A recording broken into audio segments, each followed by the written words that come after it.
காமு copy திரை விமர்சனம். Vignesh Ravi, TSK, Saranya Ravichandran, Priyadarshini, Niranjan, Abirami Murugesan, Kabali Perumal மற்றும் பலர் நடிப்புல, புஷ்பநாதன் ஆறுமுகம் இயக்கத்துல, தர்ஷன், ரவிக்குமார் இசையில வெளிவந்திருக்கும் படம் தான் காமு காப்பி. படம் எப்படி இருக்கு வாங்க பார்க்கலாம். உருகி உருகி காதலிப்பவர்கள் கல்யாணத்திற்கு பிறகு சிறு சிறு பிரச்சனைகளை கூட ஏதோ வடகொரியா தென்கொரியா மோதல் அளவுக்கு கையாண்டு ஒரு கட்டத்தில் விவாகரத்தில் வந்து நிற்கும் சம்பவங்கள் அதிகரித்து கொண்டிருக்கிறது. அத்தகைய பிரிவிற்கு காரணம் என்ன என்பதை காதலோடு சொல்வதுதான் காமு காப்பியின் கதைக்கரு.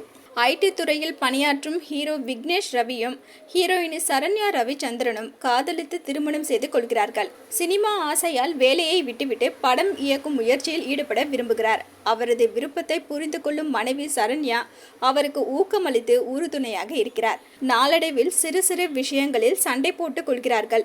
இருவருக்கும் இடையே ஏற்படும் பிரச்சனைகள் மிக சாதாரணமானவை என்றாலும் அவர்களுடைய சூழல் அதை பெரிதாக்கிவிட ஒரு கட்டத்தில் இருவரும் பிரிந்து விட முடிவு செய்கிறார்கள்.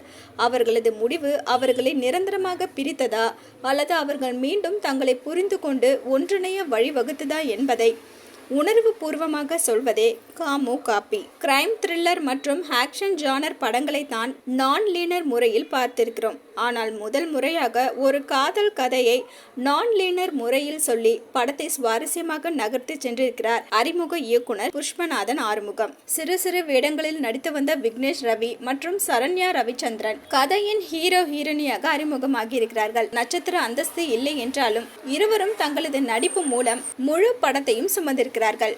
இசையமைப்பாளர் தர்ஷன் ரவிக்குமாரின் இசையில் பாடல்கள் கேட்கும் ரகம். ஒளிப்பதிவாளர் GM சுந்தர் தனது கேமரா மூலம் எந்தவித மாயாஜாலத்தையும் நிகழ்த்த முயற்சிக்காமல் கதை மாந்தர்களை போல் கதை களத்தையும் இயல்பாக காட்சிப்படுத்தியிருக்கிறார்.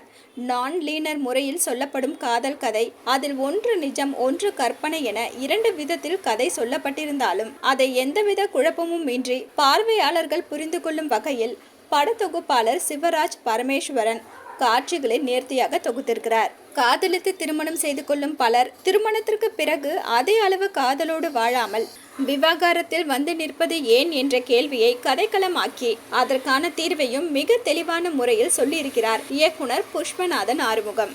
மொத்தத்துல காமு காப்பி கல்யாணத்திற்கு பிறகு எப்படி காதலிக்க வேண்டும் என்பதை கற்றுக் கொடுத்திருக்கிறது.